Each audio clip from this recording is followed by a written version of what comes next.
议会上午由地政局甲都发局进行业务报告，议员林议员关心健全房地产的市场当中，特别是预售厝的买卖纠纷甲争议。尤其今年7月实价登录的新制上路，虽然预售的资讯爱全面申报，第一时间登录，不过因为个案条件差别真大，无容易掌握行情，所以议员要求地政局一定要加强契约的查核，来保障民众权益。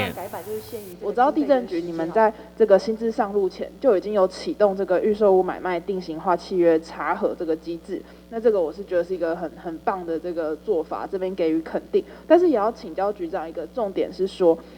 在这个新制上路以后，地政局对于预售屋的这个契约的查核变成备查，这样子的改变有没有让我们的这个民众的权益的保障效果是减半的呢？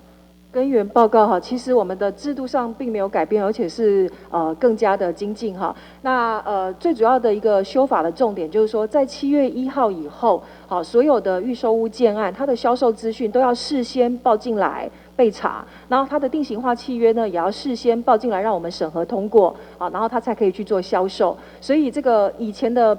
备查或是以前这个契约的审核，现在还是有，只是名称改变，那你们查力道是一样的。但查力道会更强，因为我们现在必须呢，我们有一个详细，我们有定一个查核计划。另外，议员进一步检讨台市不动产交易的网页内容上过简单，提出台北市包括辅导情形、建筑执照、建筑进度等资讯，拢尽公开透明来比较。议员强调，资讯愈充分，才当避免纠纷。对此，地政局表示，因的看法甲议员同款。目前网站改版的资料正在建立当中，但待明年编列预算，才有法度进行改善。台南新闻郭文吉、何乔邦采访报道。